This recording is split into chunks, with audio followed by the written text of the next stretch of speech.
Good morning, everyone. Welcome to church this morning. It's good to see you. All of you who are tuning in on the YouTube channel, it's good to see you too, although we can't actually see you, but it's good to have you there anyway. As you are able, I invite you to stand as we begin our time of worship with a prayer. Good and gracious God, how we do thank you for every gift you send to us, and today especially, we thank you for the rain that has filling our aquifers and nourishing our thirsty land, and we pray that the mountains are filling up with snow so we have fresh water in the summertime. We pray that you would inhabit our worship as we offer it to you, and that you give us the strength to praise you above all things. All this we pray in the name of Jesus, our Savior and our friend. Amen. All right, band, all yours.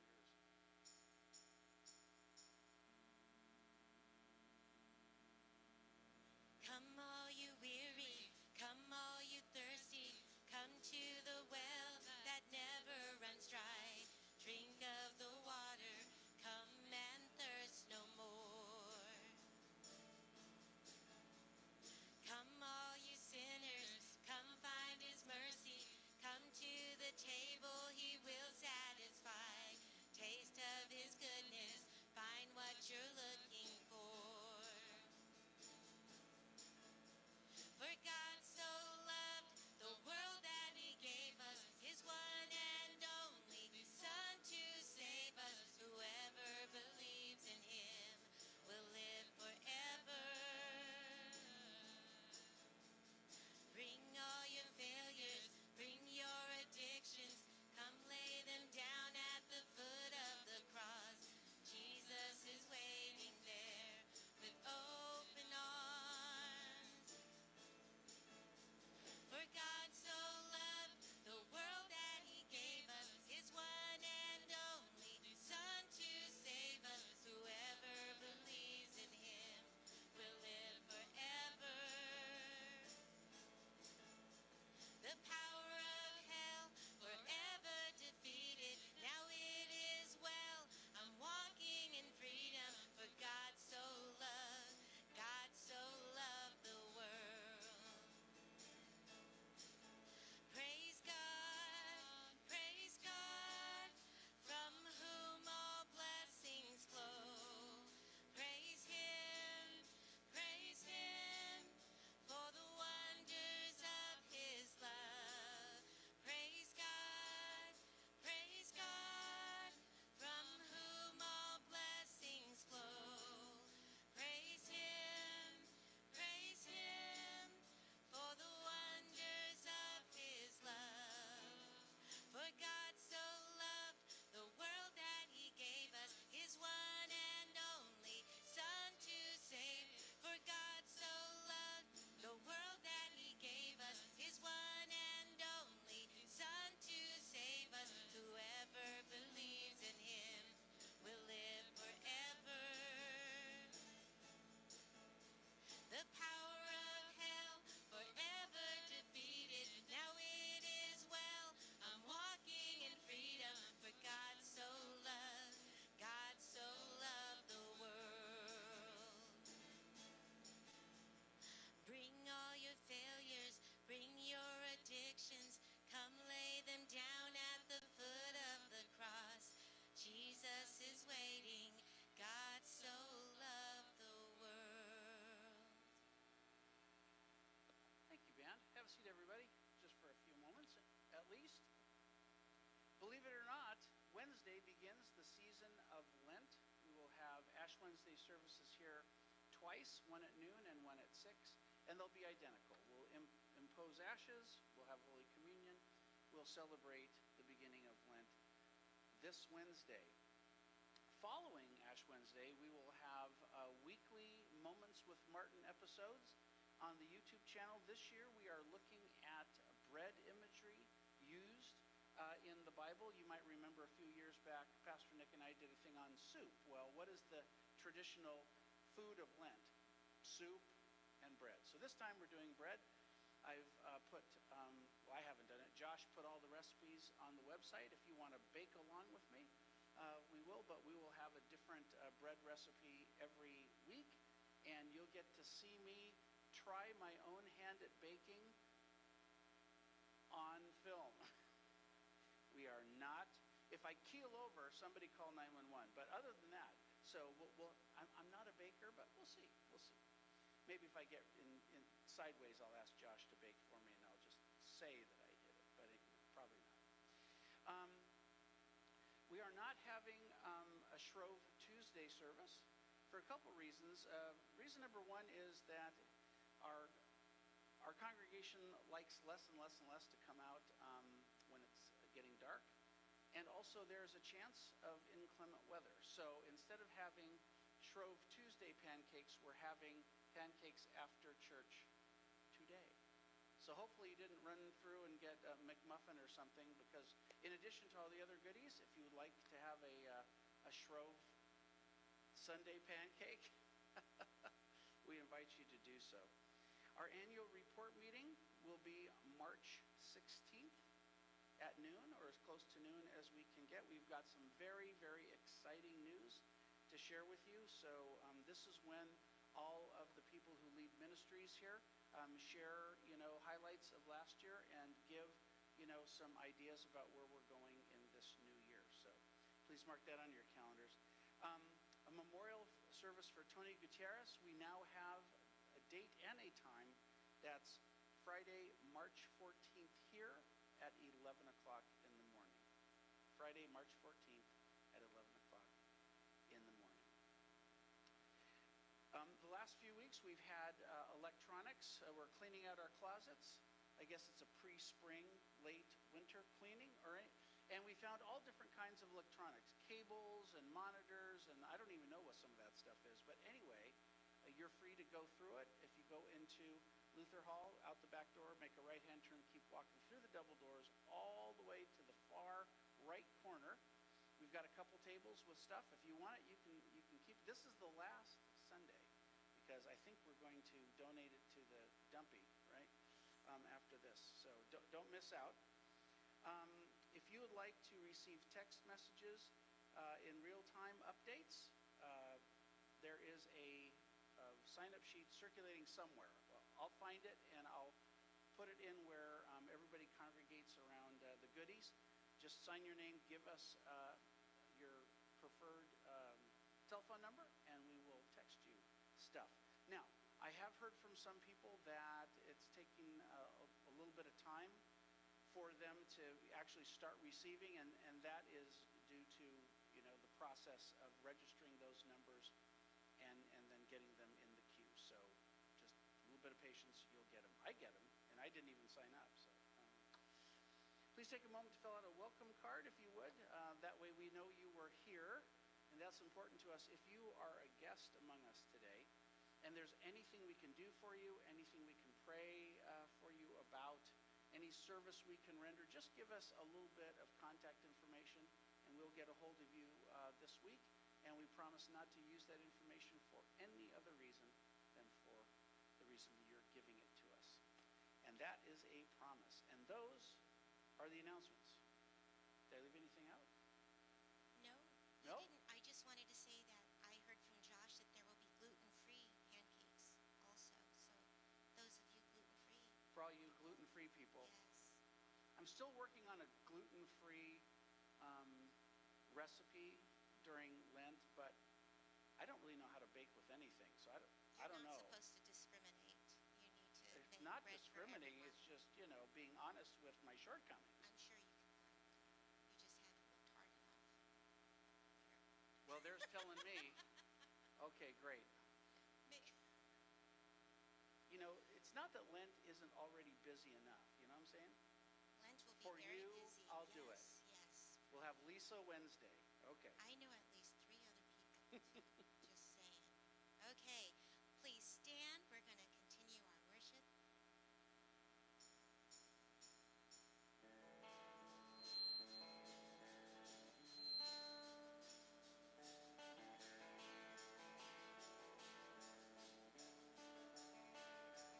Come and stand before your Maker, full of wonder, full of fear.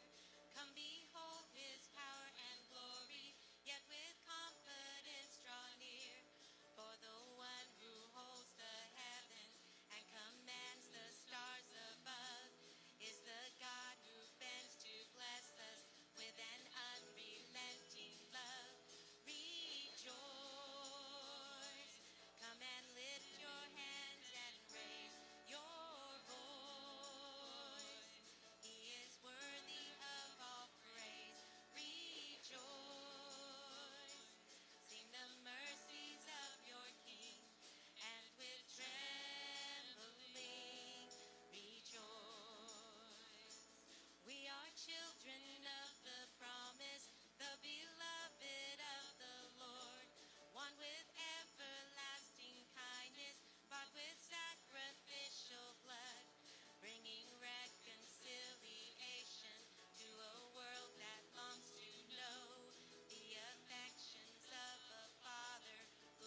Exodus 34:29 through 35, Moses came down from Mount Sinai.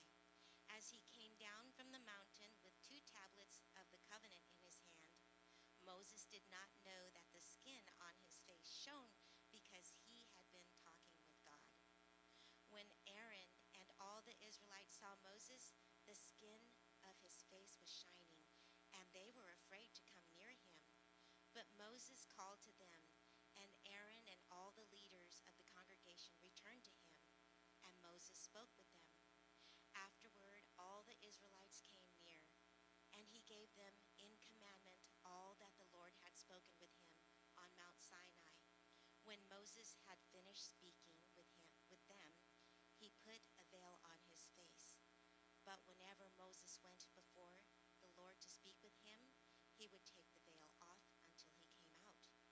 And when he came out and told the Israelites what he had been commanded, the Israelites would see the face of Moses, that the skin of his face was shining, and Moses would put the veil on his face again until he went to the Lord.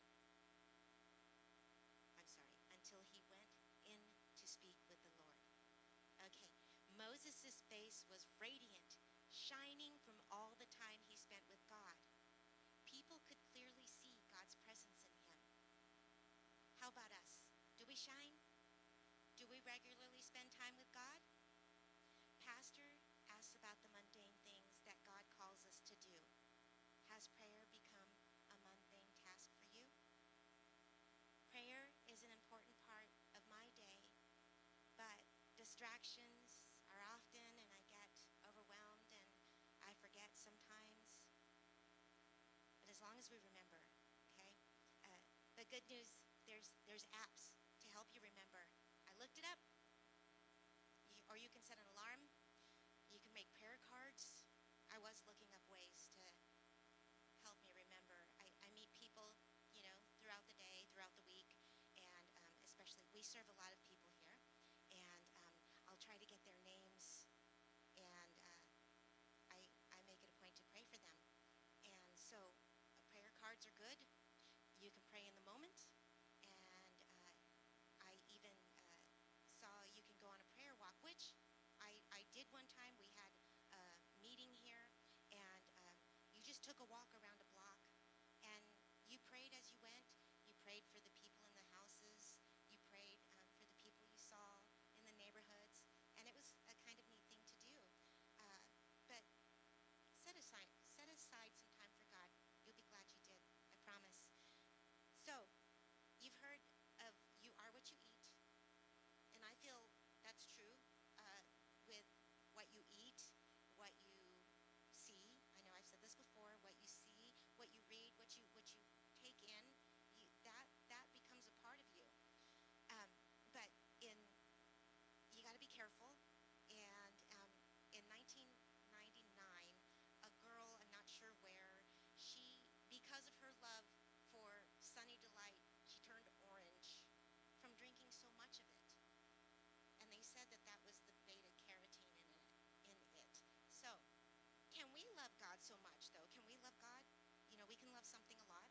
Can we love God so much that we spend time with him in prayer and meditation, and that although we might not shine or turn orange, that people might know we have been with God? We can call that Bible carotene. Ha ha, my little joke. Okay. Anyways, let's sing our next song.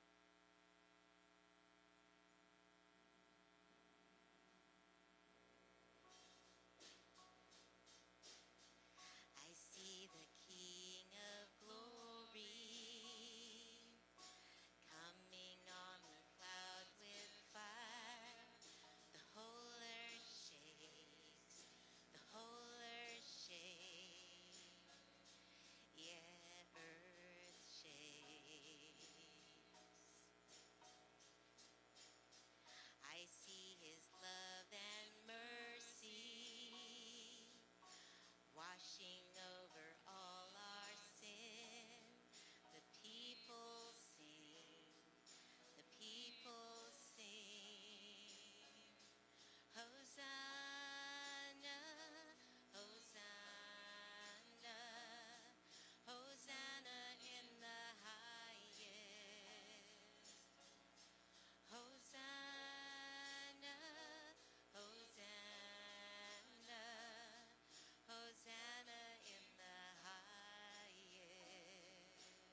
Well, we continue reading in Luke.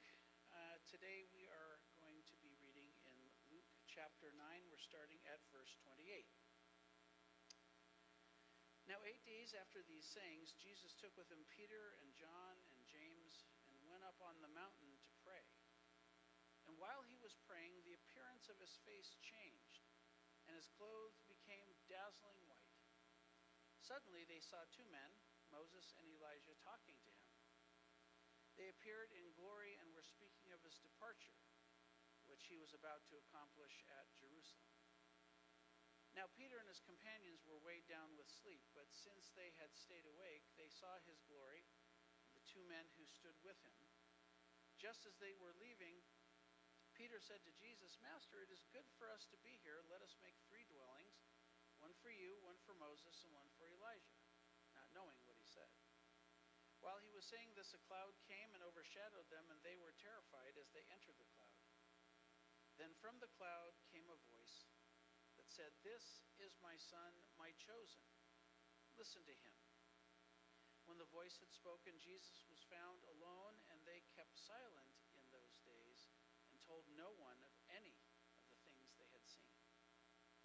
On the next day, when they had come down from the mountain, a great crowd met him. Just then a man from the crowd shouted, "Teacher, I beg you to look at my son. He is my only child." Suddenly a spirit seizes him, and all at once he shrieks. It convulses him until he foams at the mouth. It mauls him and will scarcely leave him. I begged your disciples to cast it out, but they could not. Jesus answered, "You faithless and perverse generation, how much longer must I be with you and bear with you? Bring your son here."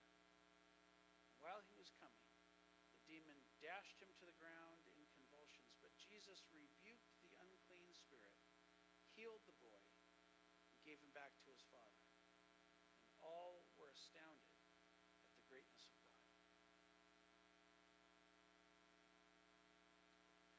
Well, as we've been reading through Luke, we know that Luke includes a lot of topography in his gospel. And we have seen it in practice. Last week we finished talking about his sermon on a level place. I like to call it sometimes sermon after the mount, because he comes down from a mountain onto a level place and preaches. As we've seen, this geography also contains theology. Theological topography is what I call it. Especially when we're talking about mountains. Mountains in the Bible always are more than just a geological feature.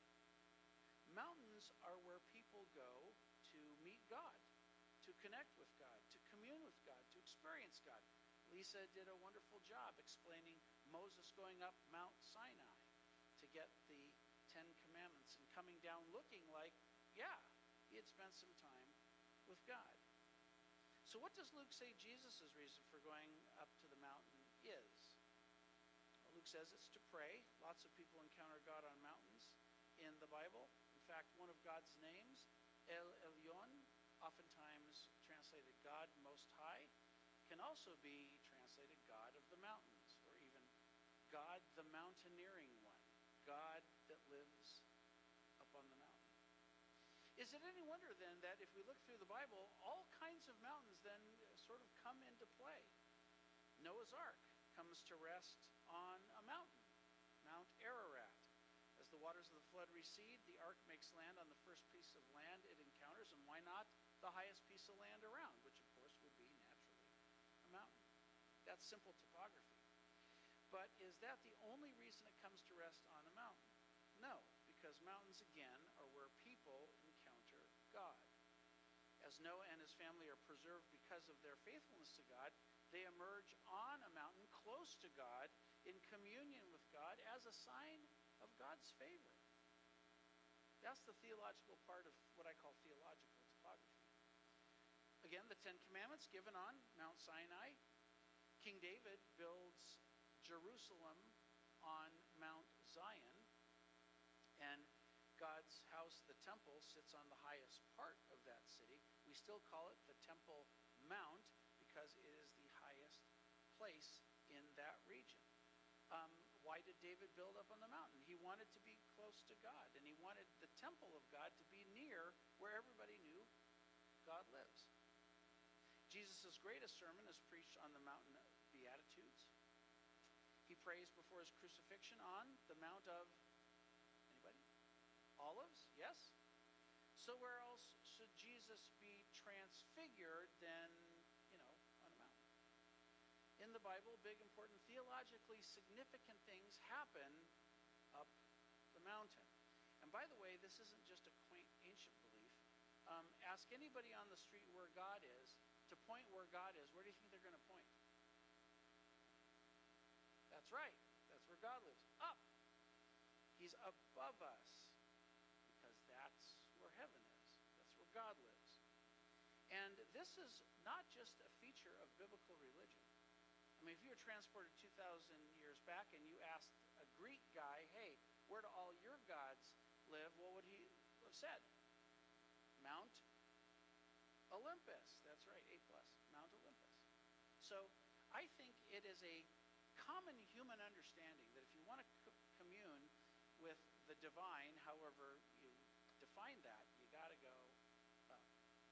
So Luke tells us Jesus, Peter, James, and John head up a mountain, and once there, as Jesus prays, he is revealed to them in all his heavenly splendor. Jesus ascends into the realm of God with his closest followers to be revealed in his divinity. And that is as cool as it is clear. Not only is Jesus' divine origin revealed in blinding light, but Moses and Elijah show up. Moses and Elijah, by the way, are the power hitters of Judaism in the history of Israel and of Israel's faith.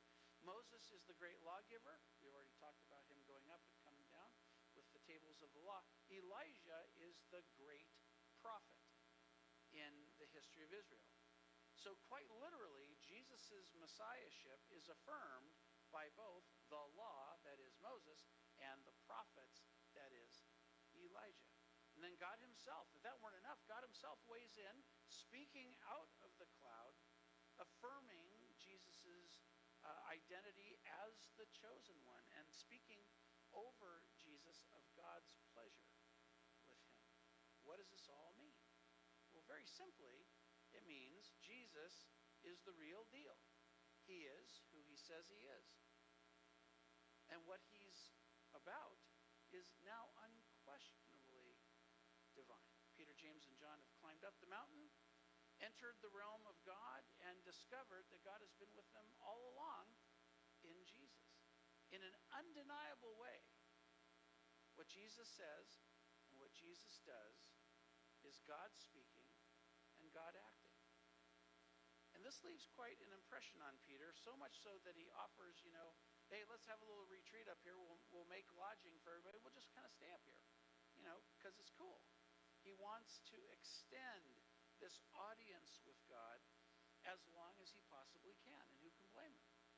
No encounter with God or any manifestation of divine power prior to the resurrection comes anywhere close to what happens on the Mount of Transfiguration. Not the crossing of the Red Sea, not Daniel surviving the lion's den, not David's defeat of Goliath, not the exiles' return from Babylon, not Shadrach, Meshach, and Abednego surviving the fiery furnace, not the raising of Lazarus, not even maybe the burning bush.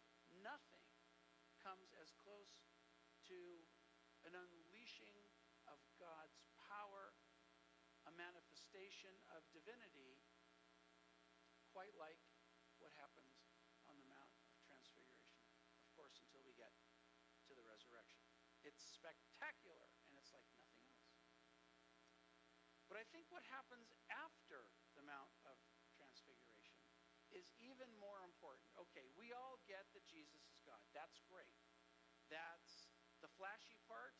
That's the miraculous part. Oftentimes that gets all the attention. But the more mundane part of going back down the mountain, I think that is the more impactful part for our lives as Jesus' followers. So what happens right after they're up there on the Mount of Transfiguration? Well, Luke says Jesus comes down off the mountain and immediately is met by a man whose son is desperately in need of healing.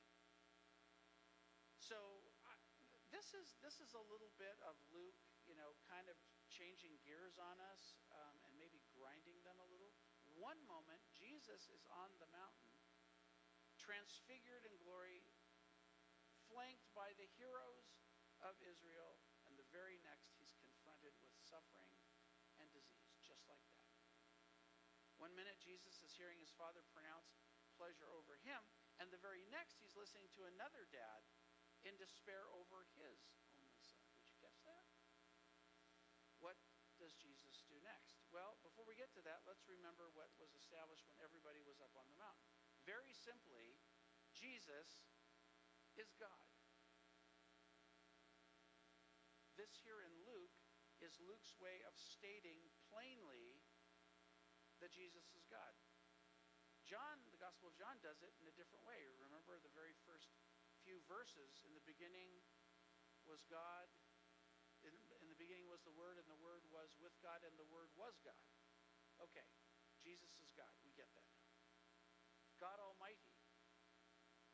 Present for and involved in the creation of heaven and earth. What Jesus says, God says. What Jesus does, God does. This is the essence of the Transfiguration message. Okay, so if that's true, then what happens next is God's doing, right? And what happens next is this unnamed boy is healed. Now, it would be easy to pass this off as all the other healings that Jesus does, but there's more to it than that, and the witnesses of the healing understand it. The crowd sees Jesus heal the boy, and the Bible says all are astounded. And what are they astounded at? Luke says the greatness of God.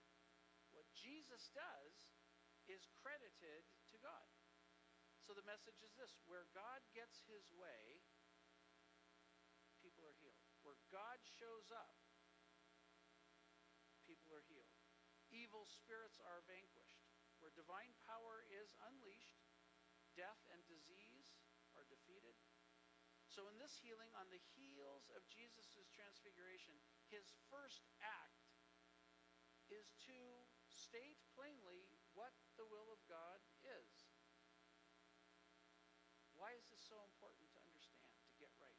Because so often people get it wrong, even today. In Jesus' own lifetime, we've talked about this. People believe that God divided people up along the lines of good people and bad people. A few chapters after this one, Luke tells about a Pharisee and a tax collector in the temple to pray. The Pharisee extols, kind of gives God his pious resume, and thanks God for not making him a sinner like this tax collector over here, deigning to pray in my presence. The prayer goes up to God, thank you for not making me one of those people. See the line that's being drawn? The tax collector just humbly asks God to forgive his sins. Need I tell you whose prayer was answered? God does not divide people into good people and bad people, or right people and wrong people, or in people or out people. We do that.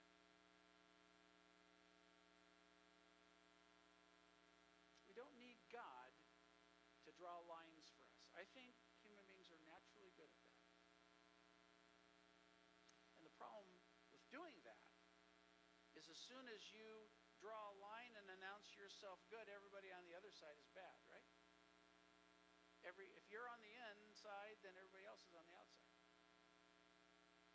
If this story were any old story and not a Bible story, the tax collector would be named the villain and the pious Pharisee would be the hero.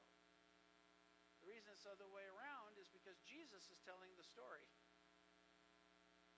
Jesus comes with a different story. That's why his gospel is good news. Not the same old news, not self-generated news, not rehashed news, not the news that everybody down here doesn't need God to know. No, Jesus comes with a different story. Jesus comes with a different message. Jesus comes with good news. Here it is.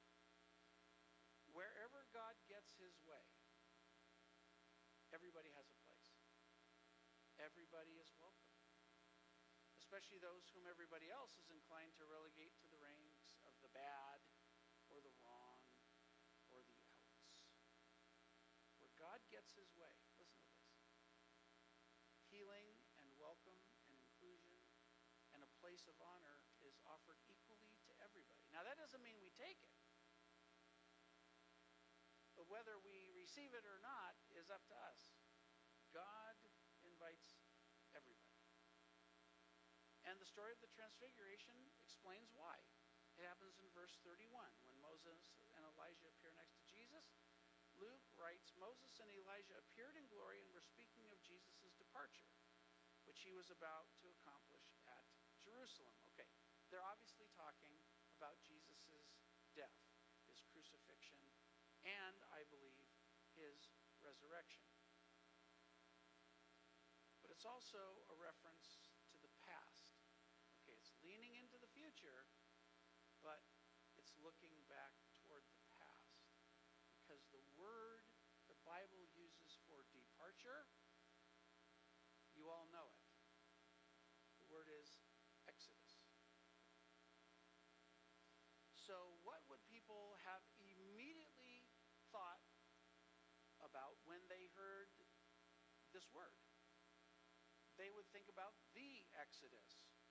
You know, God's decisive and defining act of liberation.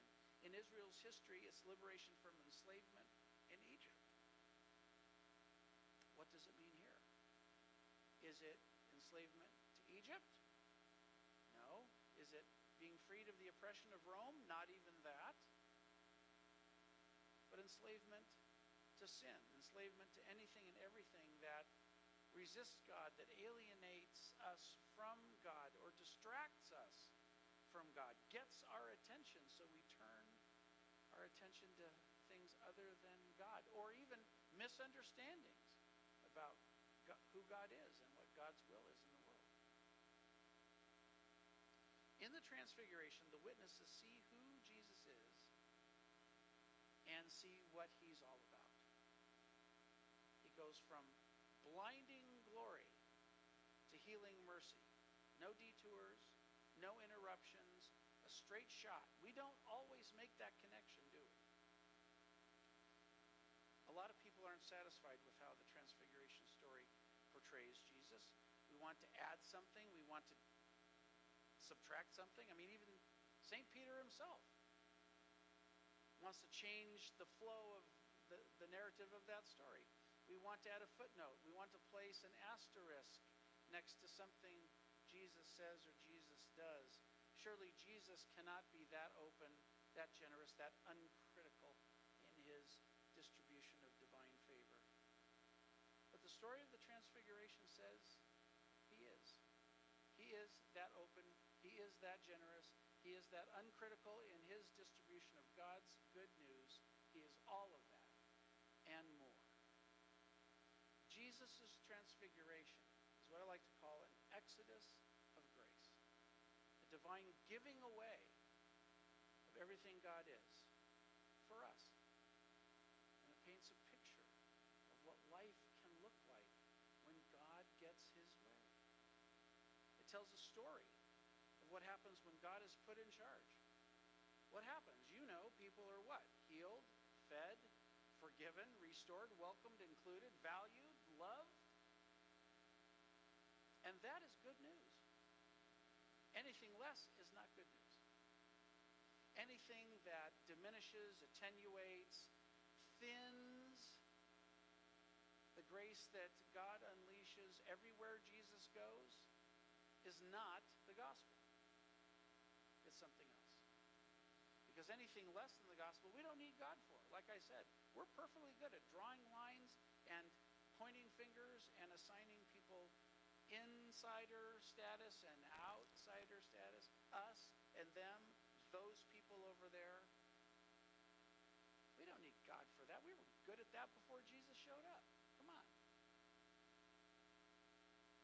Jesus calls us to be his good news reporters. speak of his good news without footnotes and asterisks? Dare we be as generous with his good news as he is? You know, the theological topography in the Bible I talked about at the beginning, it's still around. We don't have to climb mountains to commune with God anymore. We don't have to drop to our knees either. Still, our ability to share the good news depends on our ability to hear it for ourselves and to believe it's meant for us and to invite Jesus into our highest joys and our deepest sadnesses. To trust in who Jesus is and what he's truly all about, to know when he came off the mountain, he was coming for you. And he was coming for me. And he was coming for us. All of us, he was coming for. No detours, no interruptions, a straight shot from God's heart to your heart. And to the heart of everyone you tell about the exoduses of grace that came pouring down off the Mount of Transfiguration that day long ago when it got its name.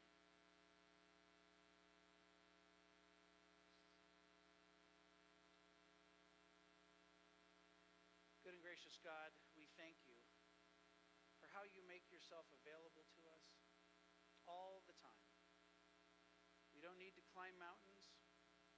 We don't need to fall on our knees. We don't have to go anywhere but invite you to where we are. And if that weren't enough, we are now going to gather around the table with bread and wine, believing that you have promised to meet us here in a healing, forgiving, empowering way. Help us to come to this meal and know that we are indeed standing on a mountain of faith. That we are with you because you have decided to be with us. That in the death and resurrection of your Son, Jesus, you are available to us. Your power can become our power. Your healing can become our healing. Your message can become our message as we let it sink deep into our souls.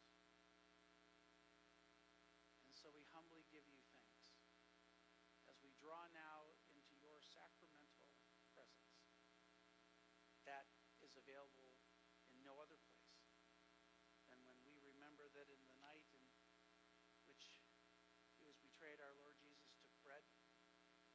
When he had given thanks, he broke it and he gave it to his disciples, saying, "Take and eat. This is my body given for you. Do this for the remembrance of me." Again, after supper, he took the cup. When he had given thanks, he gave it to his disciples, saying, "This cup is the new covenant in my blood, poured out for you and for all people for the forgiveness of sin. Do this for the remembrance of me." So we eat and we drink and we remember as our Lord has bid us to do, celebrating this wonderful gift by praying the table prayer Jesus taught us to pray together. Our Father, who art in heaven, hallowed be thy name. Thy kingdom come, thy will be done on earth as it is in heaven. Give us this day our daily bread and forgive us our trespasses as we forgive those who trespass against us, and lead us not into temptation, but deliver us from evil. For thine is the kingdom, and the power, and the glory, forever and ever. Amen. Well, we're going to do something a little bit different. We have our lights back. Did you know that the circle of light is back, which is awesome. So thank you to everybody who fixed the lights. But what we're going to do is I'm going to invite my assistant to come forward, and we will form I think we'll do this side first, and then you guys can come up whenever you want. And so you're invited to receive a wafer in your hand. You may dip it then into a chalice of red wine or a chalice of yellow grape juice. And having received both, you may return to your seats by way of the side aisles. So, the gifts of God for the people of God. Come, for all is now ready.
Please stand. People of God, hunger no more and thirst no more, for you have been fed at God's table. Oh man,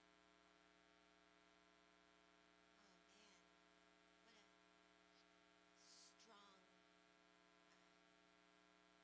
That it brings me strong emotions to have communion, but yet an intimate feeling as well. But we're going to end with a very strong song, so join me.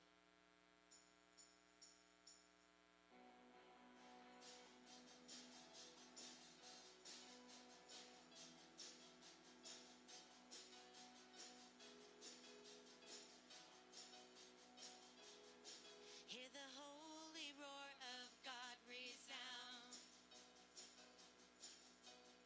Watch the waters part before us now. Come and see what he has done for us. Tell the world of his great love. Our God is a God who saves. Our God is a God who saves. Let God arise. Let God arise.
strong song.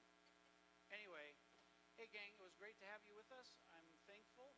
All of us are thankful that you showed up to worship God on this beautifully wet Sunday morning. Don't forget there are pancakes and other goodies waiting for you out the back door. Make a right-hand turn. Walk through the double doors, and that's where you'll find all the good stuff. Until we meet again, live justly, love mercy.